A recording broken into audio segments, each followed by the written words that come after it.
Uh, Good morning, good afternoon, and good evening from wherever you'll be watching this video from. My name is George Otula, and like I said, if you see me in a dust coat, then it means that you're doing a medical discussion.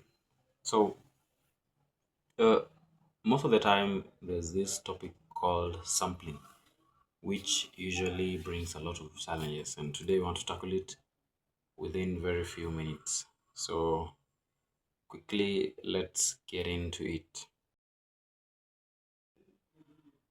Sampling, and in definition, it is picking part of a population to represent the entire population.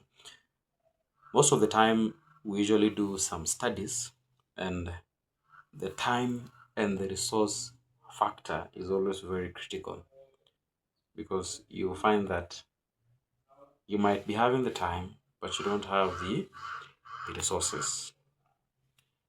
So, to save on that, you have to do something called sampling, and it is picking part of a population to represent the entire population.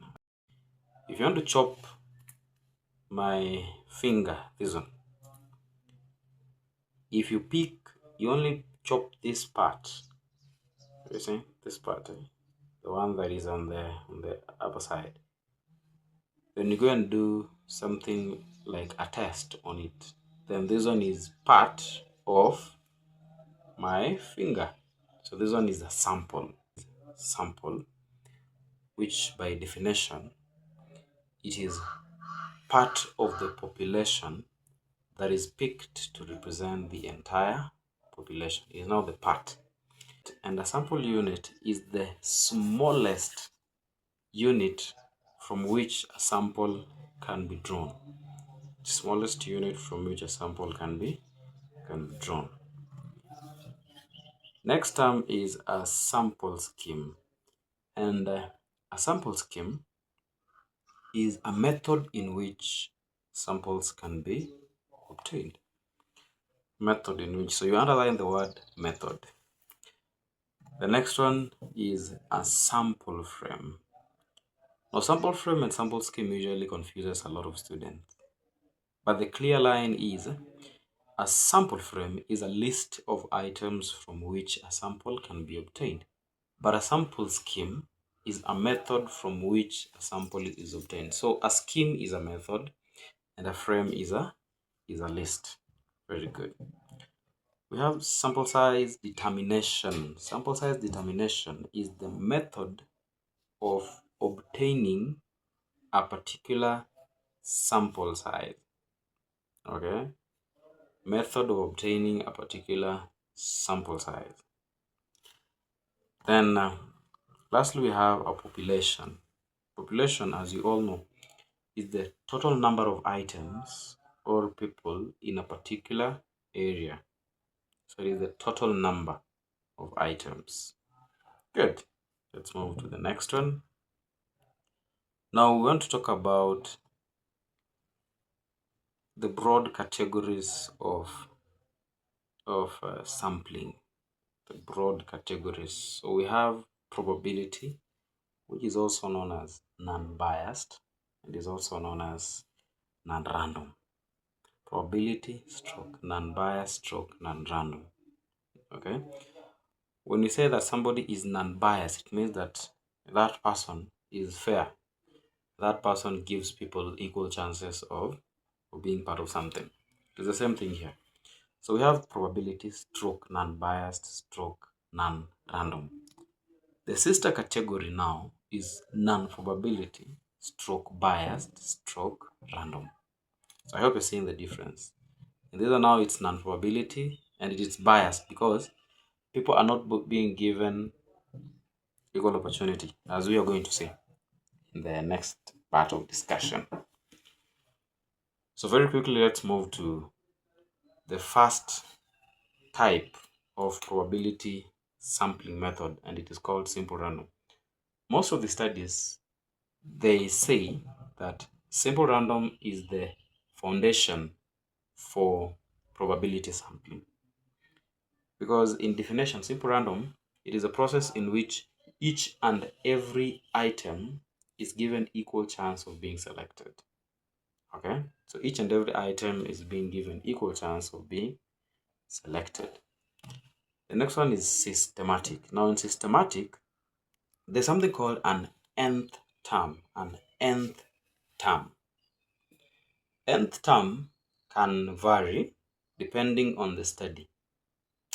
So this is a type of sampling in which samples are picked based on the nth term.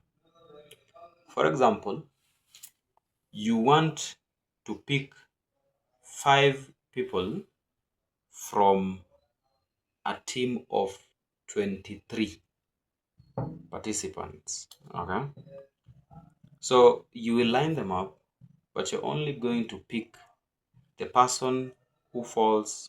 Maybe your nth is 4, so you're going to pick the person who falls in the 4th position. So you start by 1 2 3, you pick the 4th one. 1 2 3, pick the 4th one. 1 2 3, pick the 4th one, blah blah, until you get your desired sample size. Next is a cluster. Now in cluster, it is a type of sampling in which there is an intact group. There's an intact group. Okay, the group is already intact and it can be gotten easily. Okay, next we have stratified. Now something interesting about stratified is it is a type of sampling in which the population is divided into specific group called strata or stratum in singular. So strata, if it's in plural, stratum is singular. Okay. Then lastly, we have multi-stage. Now in multi-stage, there are various stages that are supposed to be followed. You wanted to confirm how many universities are in East Africa. So you will have all the universities in Africa, then you trickle down to, no, in fact, you'll start with all the universities in the world, all the universities in Africa, then you come to East Africa. Or you can even go to a smaller stage as you move downwards. So there are different stages. Okay. Having said that, let us now move to non-probability, with the first one being convenience. In convenience now, participants are chosen based on proximity. Participants are chosen based on proximity. The second one is quarter sampling. Now in quarter sampling, you just pick a portion of the sample. Just pick a portion of the sample. You have a sample of maybe students, and you want to give sweets to 5 students. So you only go and pick just a portion of the sample. How is this unfair? Maybe the portion that you've picked, they already have sweets in their rooms, or they already have sweets in the bag, or they're just from break. So it'll be unfair because the person who's supposed to be given the sweet, the person who was rightfully supposed to be given the sweet, is not being given because you've just picked a portion. Okay, good. The next one is snowball stroke networking.